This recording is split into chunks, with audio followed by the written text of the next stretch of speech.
புதுக்கோட்டை மாவட்டம் கரம்பக்குடி அருகே 5 பேர் கொண்ட வழிப்பறி கும்பல் வீடு புகுந்து தாலி செயினை அறுத்து சென்ற நிலையில் குற்றவாளிகளை விரைந்து கைது செய்ய வலியுறுத்தி கிராம மக்கள் கந்தர்வக்கோட்டை பட்டுக்கோட்டை சாலையில் மறியலில் ஈடுபட்டதால் போக்குவரத்து பாதிக்கப்பட்டது.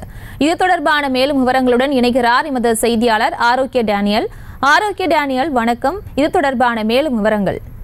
வணக்கம் பிரியா. புதுக்கோட்டை மாவட்டம் கரம்பக்குடி அருகே மருதங்கூன் விடுதி ஆதி திராவிடர் தெருவில் வசித்து வருபவர் கருணாநிதி.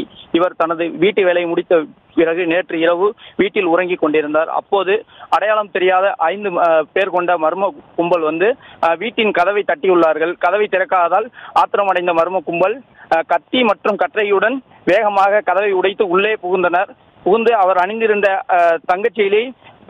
தங்கச்செயினை பறிக்க முயன்றனர். ஒரு கட்டத்தில் தர மறுத்ததால் அவரை காலில் தாக்கிவிட்டு அந்த தங்கச்செயினை பறித்து சென்றனர்.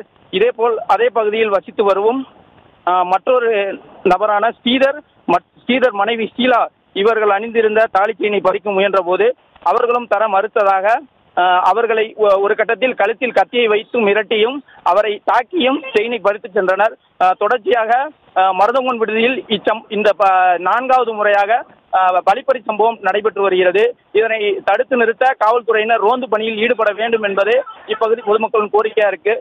இந்த சம்பவத்தை கண்டித்து உறவினர்கள் கந்தர்வக்கோட்டை பட்டுக்கோட்டை சாலையில சுமார் 2 மணி நேரத்துக்கு மேலாக மறியலில் ஈடுபட்டு வர்றாங்க.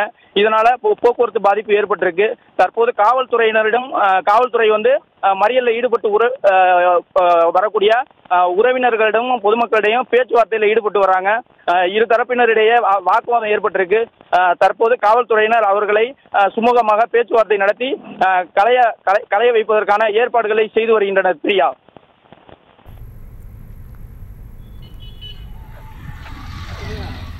விவரங்களுக்கு நன்றி ஆரோக்கிய டேனியல். செய்திகளை உடனுக்குடனும் துல்லியமாகவும் தெரிந்து கொள்ள சப்ஸ்கிரைப் பண்ணுங்க.